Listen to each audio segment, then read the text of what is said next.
Welcome to PhD with Women on It, Hack the Future. My name is Beata Young, and today's PhD Positivity Hack delivered will be by our guest, Chris Hood. Topic, how to get digital transformation right with Google. Episode 84 starts here. This is midday in Malta. I'm calling you from Valletta, and this is how it used to be signaled. Analog way to signal to all the sailors around the world that Malta has just reached midday. So, as you can see, we are recording today with Chris, and let me remind you, this is a grassroots community that focuses on women on IT, an inclusive forum of women in technology, startups, and female leaders who are supported by men as well.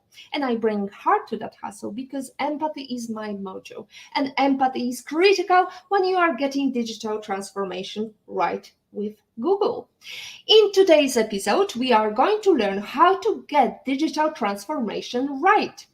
How do you keep your business moving forward when you're stuck in the middle of an information superhighway? A good digital transformation strategy is like a roadmap for your company. It will help you navigate the digital world and find new ways to grow your business. It's not enough to just start using new technology. You need to think about how your business can be disrupted by the technology and what it will take for you to keep on top of your game when the change takes hold.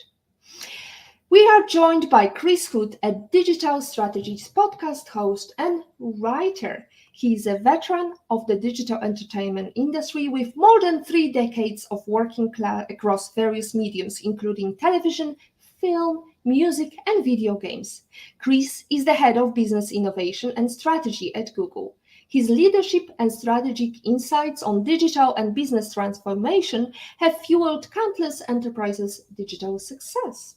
At Google, he's been fortunate enough to keep his pulse on the media and entertainment industry with strategic participation in industry solutions and developing incredible digital experiences across all of the mediums. Chris, let's start with a simple question. Where in the world are you today? Well, hello, and thank you for having me. Where in the world am I? I'm in New York City, and I flew in actually late last night and arrived for a conference here today.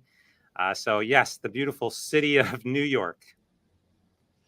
That's fantastic, but normally you're not based in the Big Apple. What's your location? Yeah, normally I am in the Los Angeles, California area. So I spend a lot of time in the sunny weather. Now I'm in the cold weather. It's supposed to rain today. So yeah, I enjoy both, though. It's always fun to travel around and see the different sides of the coast.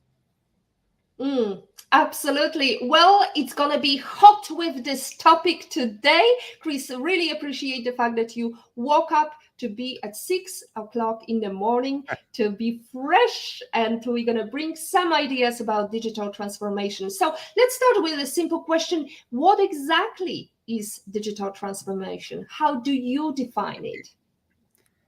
Yeah, there's some challenges actually in defining digital transformation. It's been a term that we've used in a lot of different spaces now, and I think what has happened is people have tried to adjust the definition to meet their specific sales needs. But let's dissect what digital transformation really is. The concept was that technology was transforming at an accelerated pace and actually at a pace where most enterprises and organizations were unable to keep up with the change in technology. And what was at the center of that was the consumer who was engaged with that technology. So imagine you as a consumer going to a grocery store and wanting to pay with your Apple Pay or your iPhone or mobile device, or even at the time a debit card. And that grocery store was not accepting that form of payment. That's the pace. That's the expectation of the consumer to go into the businesses that they want to engage with and engage with those businesses on the technology that they want to engage with you with. And if the organization is unable to keep up with that demand, they've got to make changes, which usually takes time and resources to do it. And thus became, how do you digitally transform in order to keep up with those demands? And like I said, over time, we've altered the definition in a lot of different ways. But I think if we were to really simplify this, digital transformation is less about the technology itself. It's actually more about the consumer perspective, because that's what it's really all about. Is a consumer wants to engage with a business and they want to do so through a technology, and you've got to be able to support that technology in some way so that that consumer and their transformation needs is met. Fantastic definition. Thank you so much for breaking it down, Chris. I remember the fact that in 2013, I opened a cafe, a co-working space in the middle of Poland, and I was one of the first adopters of Bitcoin, and I accepted payments in Bitcoin. And actually, I never took the money out of wallet, because the number of transactions I had in Bitcoin at that time, within 2 years, I think I could count them, without using Excel spreadsheet. Yeah. So, right, is it a right approach to go ahead of consumer needs, or would you advise to wait for transformation and watch what everybody is doing? Yeah, that's a fabulous question, actually. And it's a question that a lot of companies struggle with, is how far ahead do I go? And I think the basis that you have to consider is, what technology can you bring in that is foundational, that will help you to evolve when you don't necessarily know what the future is going to be. So, for example, that's where Google Cloud comes in, or cloud products. The cloud in general is designed in a way so that you can evolve and transform as consumer demands and expectations evolve and go alongside of that. And so if you think about the technology as building blocks, and I have to have those correct building blocks in place, then I think you're good. If you do spend too much time trying to predict the future and get things in place because you believe that's where the industry or the trends are going to go, then you may run into the situation where you're spending money, time, resources, collaboration, partnerships on things that, like your Bitcoin example, never actually see the light of day. And so I would say that there's a strategy in here where you have to start somewhere. And if you think about it holistically and everything that you want to try to accomplish, then that just becomes a part of those building blocks that you have to consider. And then you go along with the flow of technology and consumer behavior, and you do your research and you capture data and you analyze it, and then you make those adjustments as they come about. I'm a big advocate for Google. I'm actually a Women Tech Makers Google ambassador, so you don't have to convince me here.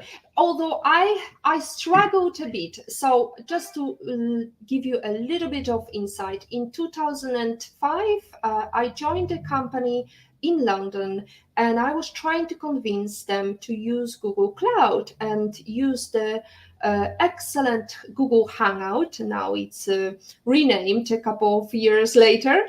However, the problem I had, it was landing on deaf ears. We had our team spread across various countries all over the globe, India, US, Bulgaria, and I could not convince the C-suite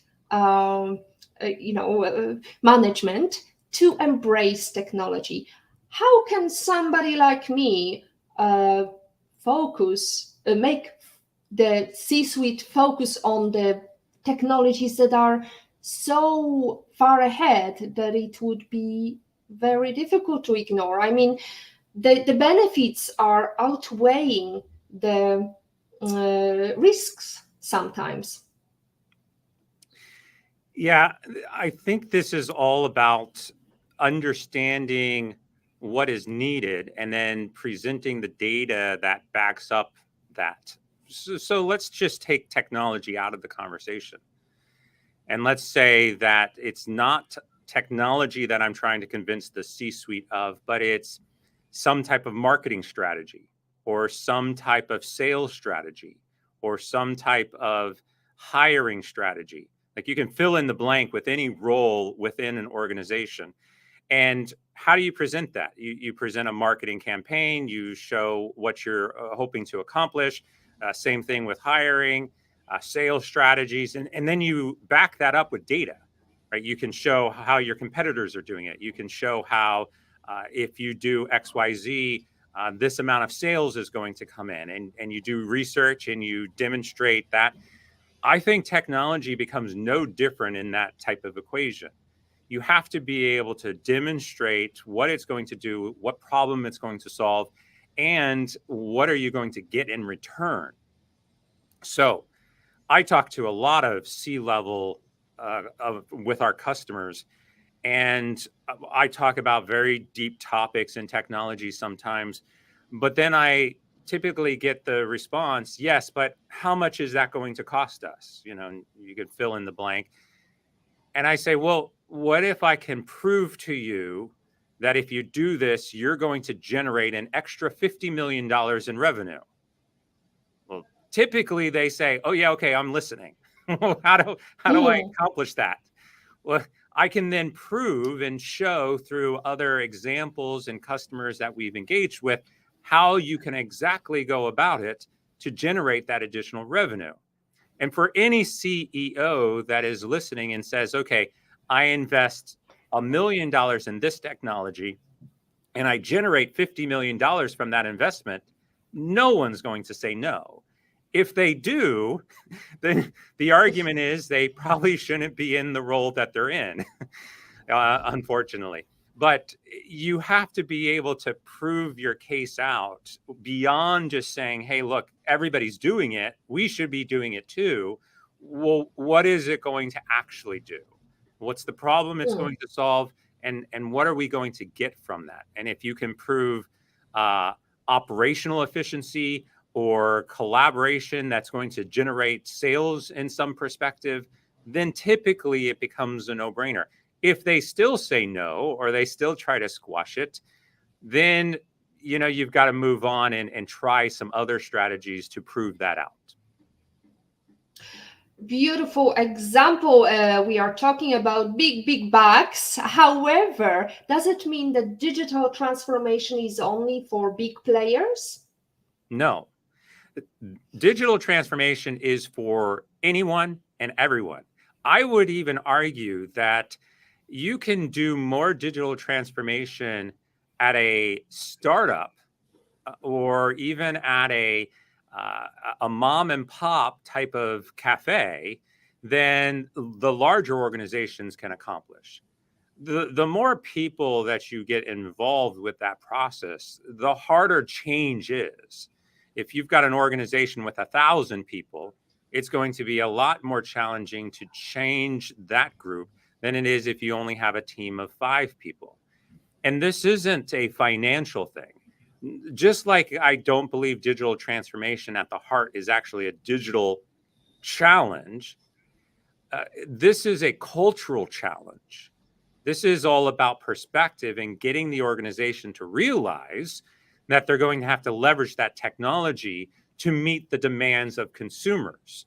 And so if you have that consumer first perspective, then you have to start thinking, well, how are we going to change our organization and our culture to start to look at data, to analyze those results, to streamroll processes, to implement opportunities for innovation so that we can innovate these ideas and bring new technologies in that are going to allow us to reach those customers So it's going to be one of those constant things that have to start at the cultural level of the organization. And again, typically a smaller organization can make that culture shift sooner. Much faster at much lower cost. I agree with you, Chris. With the business world changing rapidly, it is important to be able to adapt to what's happening now, as well as be prepared for what comes next. It's no secret that the age of automation is not just on its way, it's here. The World Economic Forum recently estimated that 1.4 million people will lose their jobs by 2026 as a result of technological change, with more than 70% of those job losses happening because the job type will cease to exist. How important in digital transformation is digital upskilling? Yeah, I would probably challenge those numbers. I haven't looked at the report, but it's interesting. Every time I see a report that talks about job loss due to automation, they don't really ever take into account all the new jobs that are being created because of automation. And so, yeah, there are going to be certain jobs that are going to cease to exist, but there's going to be brand new jobs that are going to materialize to support this. And I think first and foremost, automation is critical. Automation is critical for a lot of reasons beyond just automating a task, like the basic foundation. I want to do this task and I want to do it without, much effort. There's a lot of great movie references and I think TV references of like somebody sitting at a desk. I think the Jetsons, it just came to me. Like if you've ever watched the cartoon show from the 60s and 70s, the Jetsons, and George Jetson would go into work and all he would do is he would press a button. And all day long, he would just sit there and press a button and it would create new spacely sprockets, right? And I think a lot of us want that type of reality where we can just come into work, press a button, sit back, drink coffee all day, and let somebody else, let the computer do all the work for us. Yes, okay, so the basic foundation of automation is that. But automation is going to help you in a lot of really unique ways, such as the governance and security of your data. When we think about how we develop new applications or new technology, when we have a human going through and validating things, we have room for error. And when it comes to things like system security, especially of your customer data, as an example, that is something that you don't want to risk getting exposed. So hackers or system malfunctions that expose critical private data, that can all be regulated and supported, managed, validated through automation. And so if we think about automation in a way that is going to actually protect the business from a security threat or from a privacy leak, then that's a whole new way that we could think about it. Yes, absolutely. Automation also includes I press a button and something happens. But automation has been around for a long time. Like Microsoft Excel, the spreadsheet, has services called macros. Macros have been around for 30 years, which help me automate a spreadsheet task. It's just gotten a lot more complicated and complex, and it's great. But I say we don't think about it as just this task-oriented thing, and we think about it as a way to improve the products and services transformation that we provide back out to our customers. Absolutely, Chris. I love this Jetsons story. We are all longing for a computer scrolling our Instagram for us. Now, what successful digital technologies, initiative, or best practices has your organization created, Chris? Well, from a best practice perspective, I think Google is really at the forefront of understanding cultural and transformative types of strategies. And when we think about an organization that has to go through this digital transformation and those foundational technologies that you need in place to support the building blocks of the future, as well as building cultures that understand how to integrate people into a mindset to support change and innovation and growth and those cultural shifts. Google, in my experience, has done it better than anybody. And I've worked at a lot of different types of companies throughout a lot of different types of industries. And for sure, Google has done something really remarkable, which is also why it's considered one of the best places to work. And so I think there's a lot of reading materials and references that are out there that you can go look at. You can find them on Google search, or you can just go to like google.com, and Google Cloud even has some resources that are all around things like how do you create a culture of innovation? How do you create digital strategies within your organization that is going to support growth and opportunity? And even down to things like when we talk about building a culture of this innovation and success, it's also around diversity and our hiring practices, and how do you remove bias in those processes so that we bring in the right people all of the time. And there's some fabulous materials that are out there that I suggest everybody go and find and read.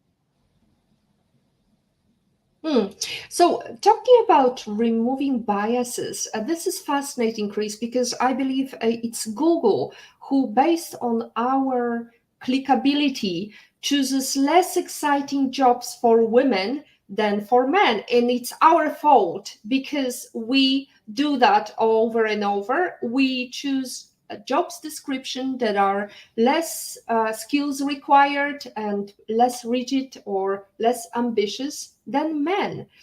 Has Google managed to tackle this problem?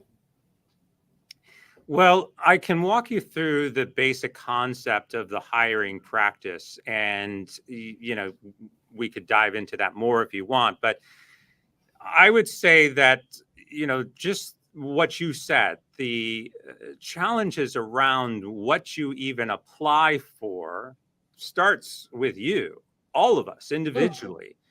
If I go and I choose to apply for a new role, that's ultimately my decision, right? I want to go try something new, go do it. So it starts with you because you have to go to the career section, scroll through all of the different jobs and find the job that you want to apply for and actually submit your application. Every job starts with an opportunity that you partake in. From there, though, where it gets interesting at Google is I say we remove this bias from the hiring process, because what happens is every single application and resume is anonymized. We don't necessarily know who one person is or another person is. And then even as it goes through the hiring process, the hiring manager rarely actually is involved with the interview process. We get outside stakeholders that are familiar with the culture of Google that we want to adhere to, and we bring those outside employees in for the interview. So if you make the interview process standardized for everyone, then you don't have to worry about, this person asking this type of question and another person asking a different type of question, or this person grading the interview in one way and another person grading it in a different way. So there's a standardized hiring process and a standardized practice and an anonymized applicant. And then we bring in people, we interview them. And then when we even respond with our feedback, all of that feedback has to be anonymized. So we remove pronouns as an example. We don't know if you're a male or female, or fill in the blank. So when it goes through the hiring committee, all they are doing is looking at the feedback without knowing, is this a female or not? And so if you apply for a role you want and you're the right candidate, we've removed the bias in that process by standardizing all of the hiring practices and removing pronouns from that feedback. Now, when it gets to a hiring committee to make the decision, all it is does this check, does this check, does this check, hand that off and make an offer. So it's really fascinating. And it's also, from my experience, extremely challenging for most organizations to do. Like if I could pull 20 different businesses right now today and say, is the hiring manager involved with your hiring process? Like, do they get to pick who they bring onto their team? All 20 of them are going to say yes. And at Google, we say no. Beautiful. Do you also assist as Google with this part of digital transformation in hiring processes? Well, other than me just sharing what our process is, I challenge everybody. I go, try to do it yourself. Like, why couldn't you? And I've had these conversations. Well, we just don't operate in that way. Exactly. That's exactly right. Why don't you? Right. And have you tried or change it? I mean, it's just boils down to just make the change. If you want to be able to hire without bias, change your hiring practice. It's not complicated, but absolutely, you've got, yeah, go ahead. Otherwise, you're going to have white guys talking to white guys about other white guys, as Cindy Gallop points out. Right. Let's refocus on digital transformation and what it means for companies, because I think we are facing the big employment gap or skills gap all across the globe. Is digital transformation only for digital savvy people, and do you need professional certification to develop digital transformation for your company? No.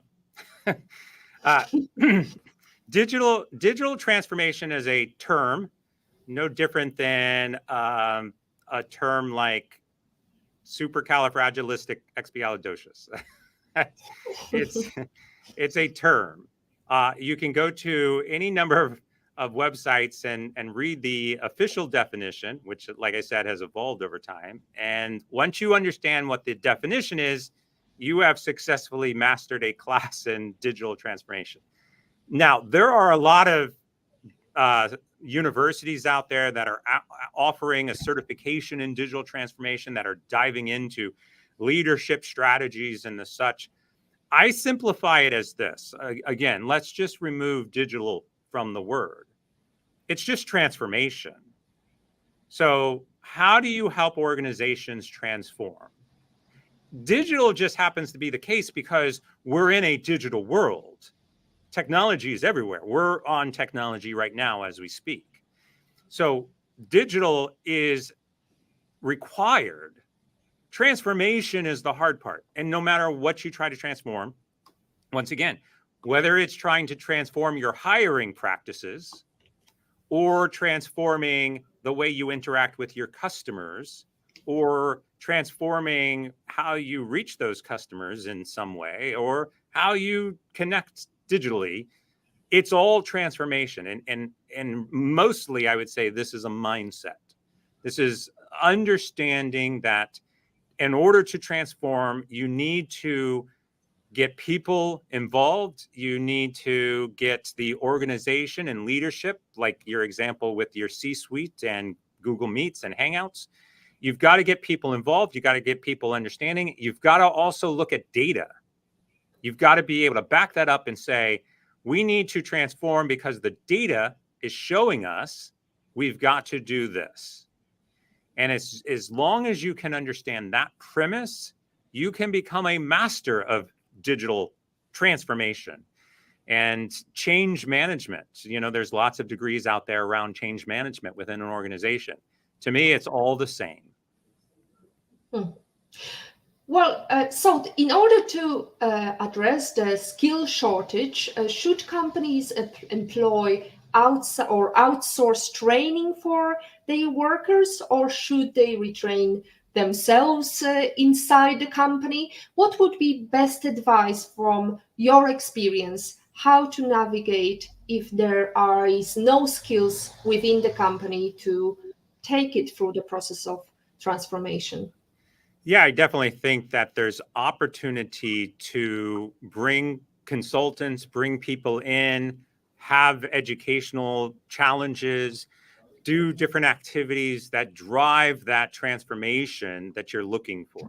And whether that's just building some skills to help understand what transformation is and how you go about it, whether that's even starting with teams on transforming themselves so you can build that culture that supports it.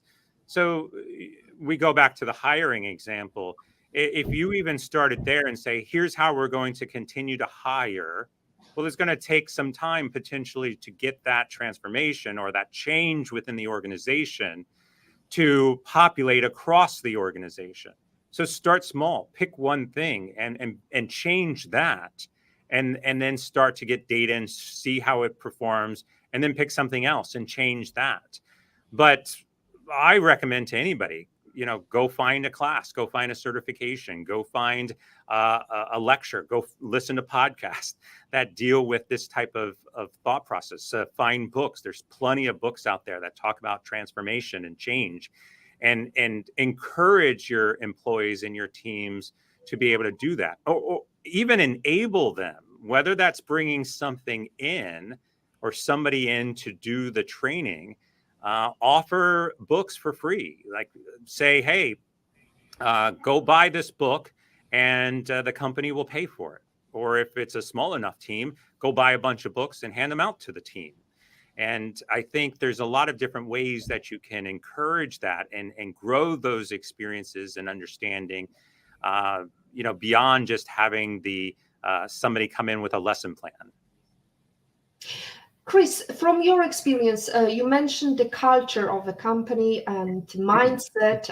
It's so much easier to change policies or implement new digital transformation than change the mindset.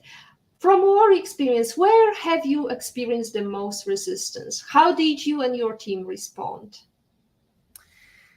Yeah, I mean, I think it just depends on the individuals that are involved with it and their perspective. And I said earlier that sometimes changing a smaller organization is easier than a larger organization because you've got less people to shift their mindsets.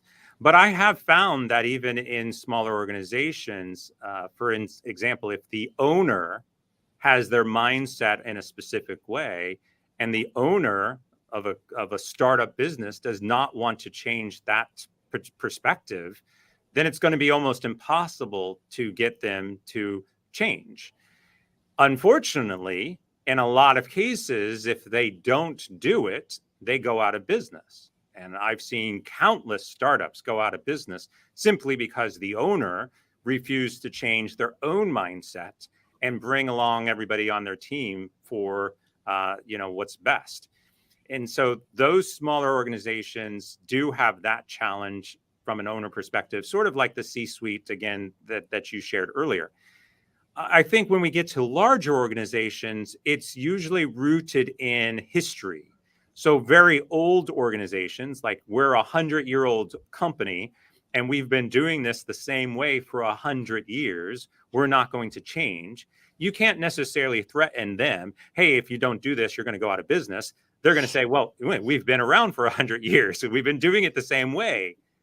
But what they do see, and most all of them will admit, is that they do see a shift in how their consumers are engaging with them. And oftentimes they may be stable, but they're not growing anymore. And I had a really eye-opening conversation once with a CTO of a very large organization that has been around for 120 plus years, and basically said, we've been doing it the same way for 120 years. We're not going to change. And I said, but are you losing customers? And they said, no, we're not losing customers. We're making the same amount of money. And I said, do you want to make more money? And they said, no. They said, no, we are perfectly fine with doing the things that we've been doing, the way we've been doing it, and basically meeting status quo. And we're okay not growing. And to me, it was a fabulous response, really eye-opening, because it's like, this is the first time I've ever heard a company say that they're not interested in growing their revenue. And you could have a lot of arguments with that, but that was their decision. Well, I met a couple of founders, and actually in Poland, of quite a big company that is very analog and is visiting all their customers by road, and they really had to change their approach during the pandemic. What would be your biggest piece of advice for getting started with digital transformation to convince the unconverted ones? Yeah, well, I would say that they're in a digital space currently, whether they realize it or not, or whether they want to accept it or not, right? Even I've often thrown out this concept. I have nothing really to back it up, but I've thrown out a concept that 100%, that's how confident I am, 100% of all companies in the world are digital companies. And I'm sure that there's going to be a lot of people who would argue that. But at the root of every single company today, somewhere, somehow, in some form, you are transacting digitally. Even if that is, I've accepted a payment by check or by cash, you still have to deposit that into a bank account. And as soon as you deposit it into a bank account, you have become a digital business, or you're using digital tools within your business. And the fact is that we are surrounded by technology. There's no way that you could possibly do business today without technology. Even if you've got children in your homes that are 9 years old and they wake up and say, I'm going to start my own business making jewelry and selling it to my friends, I guarantee you somewhere they've leveraged technology like YouTube to watch how to make jewelry or something so that they can sell it. Like it's everywhere. We can't avoid it. And for people to say, well, we're not going to use it, it doesn't make any sense, because it's there and everybody is going to want to use it. And so I think you have to begin just thinking, like, what's the starting point of this journey? And it can be as something as simple as, we all have phones in our hands. You know, I've got a phone here and I send text messages, or I send emails, or I take phone calls. I take phone calls from my customers, and I usually take phone calls from my customers on my device. I've got a calendar that's on my device to show me who I'm going to chat with next. And it may be a partner, it may be a customer. I've got email messages for supporting my products. It's starting somewhere. And as soon as you start to understand that, then you can start thinking about, well, now, how can I use this phone to be able to do more with my customers, or to automate the experience? A great example, like if you are you have your own business, and let's just say it's like a consultant type of role, or maybe you're an attorney, or maybe you're a hairstylist. It could be anything. There's plenty of free tools that are online now that will allow you to book sessions with people and have all of that be done automatically, and come to your phone and set up into your calendar system so that you know who your next client is. And you can constantly start to evolve that type of mindset and become more digital as you progress. There are people that are saying, well, we're not a digital company, and they're spending days on a process that could take a system, a couple of seconds to achieve for you. So what would you be able to accomplish if you had an extra 5 hours every day because you were doing this same task manually? And those are the questions you have to start looking at and asking and addressing. And I think soon you'll be able to find a starting point where you can say, okay, well, I'm going to change this one little thing, and I'll just see how it goes. And then you'll get into the mindset of doing that one little thing, and then you can go from there. I think it's a very much of a change of behavior, and it's a challenge. As we know, we like to use the common patterns. That's probably why we have so many car crashes, because people do not pay attention when they go to work and they go their usual route without checking the road. There is a reason why this is called smartphone, and the reason probably is quite visible, because we have automation. I can ask, hey Google, find me Chris Hood, and it's already trying to find me the answer. Now, Chris, what are the most common mistakes people make when implementing digital transformation? Not looking at the data. that's really that's the biggest one. I'll give you a great example. So I was working several years ago. I was helping somebody with a startup business, and it was an online e-commerce store. And the owner of the company came up to me and said, we're losing orders. We're not making enough sales. And I believe that the checkout system is too confusing. And because it's too confusing, people are going through the checkout process and they're abandoning their carts and they're not buying our products because they just get too confused, too frustrated, and they leave. So I want to change the checkout process. And I asked, do you know that? And they said, yes, I'm confident that's what it is. And I asked again, how do you know that? And they're like, well, I've done it myself and it's confusing to me. So if it's confusing to me, it's going to be confusing to other people. And so let's change it. I go, I don't think it's the checkout process. Well, what do you think it is? I go, I don't know, but I don't think it's the checkout process. Why don't we find out? Well, how are we going to find out? My suggestion is let's put into the store a survey as to why you did not check out. Why did you not purchase your product today?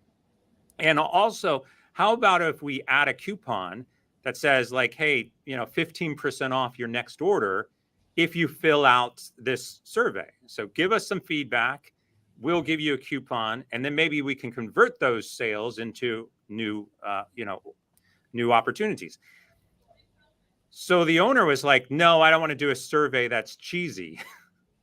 It's like, just do it. Like, just trust me here. So we put the survey on. And the question was, why did you not complete your order? And I gave 5 responses. So it was the checkout process was too confusing, or I did not find enough information on the product I wanted, or like there was clothes, so the sizes didn't fit, or the cost was too expensive, right? So we did that, and we got about 10,000 responses. 10,000 is quite a lot of responses. It is. And it gives us an indication now, a really strong indication as to why. The number one reason why was that the price of the product was too expensive. And that was by like 75+%. So 75% of the people said it was too expensive, and so they did not make the purchase. And only like 1% said the checkout process was too confusing. So I presented the data back to the CEO, the owner of the company, and they said, the price is fine, let's change the checkout process. And that business went out of business about 3 months later because they refused to listen to the data. They refused to adjust the prices of the product. And as a result, they never got the sales. When what they could have done was just adjusted the price of the product, they would have gotten sales and they probably would have grown and stayed in business. But it all boiled down to one fact. They had an opinion. We had data to back up that opinion or to counter the opinion, and they did not listen to it. And the biggest challenge for every single organization is to not only capture that data and look at it, but then to listen to it and then make adjustments based on what the data actually says. Don't believe you know what it is. Don't just assume you want to make a change because you believe you want to make the change because it's your idea.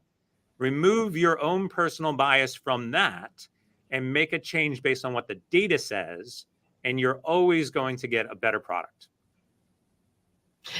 Well, as Simon Preston says, the biggest part of our digital transformation is changing the way we think.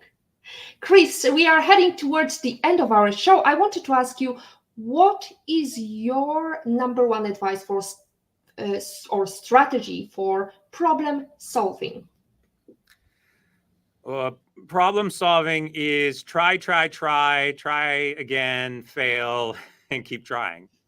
I mean, problem solving is understanding I don't know what the problem is, and so I've got to do some investigation, figure out what it is, and then try something to solve it. And a lot of people want to get from like A to Z without worrying about the rest of the stuff in between. And oftentimes it's not that simple. Very rarely have I seen something and said, oh, that's the problem, and then boom, solve it, right? Problem solving is the systematic process of testing something, testing a thesis of hypothesis, and validating it with data. The results is the data, right? So prime example to the story I just shared with you. I could, instead of doing a survey, which was the fastest way to get data, I could have said, okay, let's change the registration or the checkout process, did all that work, made that change, and then analyzed it, got data back, did it work, did it not work, and then tried a different change, right? And kept going down that approach and never actually getting to the right solution. But ultimately, it's systematic. You've got to be able to say, we're going to try this, get data, understand the data, make the adjustment, try something different, get data, make the adjustment, and repeat. And if you can get into that mode of trying, failing, learning, and then trying again, repeating, that's the best process. You're on mute. Or we've lost your audio. No, we are back here. I'm Yeah. so sorry. I was just so fascinated by the data story. You have a lot of data about females in the workplace, in the IT sphere. What advice would you give to them to help their career or start an entrepreneurial journey? With digital or without digital? My advice is the same for everyone. Follow your passions, do things that you want to and do that inspire you, learn continuously to learn and grow. And if you want to be happy and content and successful, just keep doing the things you love to do. And I will always say that You're going to enjoy your job and your career. And I mean, this is not rocket science. Probably 100 people have said it before me. Just do what makes you happy, right? Follow your passions and make your passions a part of your daily job. This, like what we're having, this conversation and talking, is a passion of mine. I love having these types of conversations. And so I'm thrilled that I get to do it all the time. So never just go and do something because, hey, that job description sounds good, or hey, this seems easy. Would you rather have an easy job that you hate or a challenging job that you love? And I would argue that the challenging job that you love will always win out. Absolutely. Chris, I'm mindful of you have something planned for later during the day. Are you working on anything exciting apart from your podcast and the event that is coming up today? Yeah, I have an event with 100 people coming in and that I've got to host and speak at. I'm excited about it. I think it's going to be a fabulous event. But what am I working on? I'm actually writing a book right now, or I've written a book. I've gone through multiple rounds of editing and continue to edit. I woke up one day and thought, I'm going to write a book. And I had never written a book before in my life or even knew what was involved in that. That was 5 years ago. and I'm still working on it.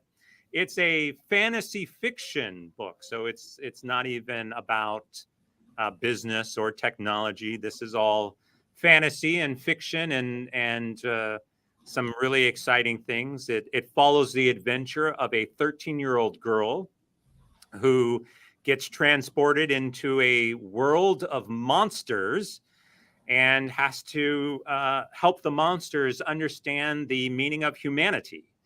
So I think it's fabulous, and the people who have read it really love it. But just going through the process of editing and adjusting and learning and failing and relearning and rewriting, it's been really exhausting and exciting at the same time. Well, Chris, I keep our fingers crossed. A 13 years old girl who's a leader in the futuristic world is definitely something we like to watch, not just the Jetsons. That shows our age, doesn't it, Chris? Yeah. Well, I'll even add, there's so many, if we look at all the movies and even the books and stories that are out there, you usually have the protagonist, the hero of the book, being, very stereotypical. You've got a 13-year-old girl who ultimately is like the princess, or a 13-year-old girl who is a wizard, or the 13-year-old girl who is the chosen one, right? You have all these kind of storylines, and I wanted to create a story where the 13-year-old girl was just a 13-year-old girl. Wasn't a princess, wasn't a mermaid, because I wanted individuals, females or men, to be able to read this and relate to it. We could read other books and say, oh, I would love to be a wizard. I would love to be a witch. I would love to be a mermaid. I would love to be a princess. And I would love to be able to pretend that I am those things, but I'm not. I'd rather have somebody read a book and say, oh, that's me. I'm that type of person, and all the struggles of everyday life that they go through and the adventures and how they would evolve and transform themselves into a person in a real, type of capacity beyond being a chosen one, I think is critical type of story to tell. Absolutely. So what is the number one book you can sit and think, oh, I wish I read it before I started my career with Google? That's good. But I will recommend a book. There's a fabulous book it's actually a Google inspired book. So not that I'm really pitching this, but it's by an author called Jake Knapp. That's it. And the book is called Sprint, Sprint, Sprint, solving big problems with new ideas in 5 days. And it basically shows you how you can begin to transform businesses and ideas and make them bigger in 5 days, and all the different types of processes and steps that you might go through. So a lot of the things that we've talked about today, you can find in that book, and it gives you a really clean outline and map of like, do this on day 1, do this on day 2, all the way through 5 days, and how you can evolve these new ideas and make them bigger in 5 days. It's really fabulous and a great starting point for anybody looking to transform. Beautiful. Can you give us your life lesson quote and how did it change you? I feel like we're on a cartoon spin today, so I'll use the immortal words of Queen Elsa in the movie Frozen, let it go. Beautiful. I see inspiration from, do I take it right? You might have a daughter. I have 2 daughters. Yeah. There you go. That's my feminine intuition for you. Imagine the pandemic is over and you can invite any person to have a breakfast anywhere in the world. Where would you go to and who would you invite to have this private breakfast with? You know, I'm going to have to counter this and add in anybody living or dead, because I always say that the person who I would love to have breakfast or lunch or dinner with the most would be Albert Einstein. I mean, I would just have loved to sit down with that guy. And I've often had this question asked, like, if you could pick 3 people to have lunch with, you know, living or dead, like, who would that be? And it's usually something like Bill Gates, Steven Spielberg, and Albert Einstein. You know, like getting those 3 in the room would be fabulous. So yeah, and probably in Paris, you know, have some nice breakfast at a cafe somewhere countryside near Paris would be fabulous. Well, Chris, I hope you will enjoy your breakfast in the meantime with your lovely daughters. Thank you very much, daughters, for the inspiration to your daddy. And that's it from episode 84 of PhD Livestream. Thank you very much, Chris Hood. To stay updated and ensure you never miss a positivity hack delivered, follow Woman on It and turn on notifications to be alerted once a video has been released. When digital transformation is done right, it's like a caterpillar turning into a butterfly. When done wrong, all you have is a really fast caterpillar, George Westerman says. As always, our positivity quote comes from positive thinking only and goes, look for something positive in each day, even if some days you have to look a little harder. Next week, we are going to be joined by Charlotte Fuller, and we are going to talk about how to build a bulletproof confidence for your career. This is your day to hack the future. This is your day to hack and digitally transform your business. Thank you very much.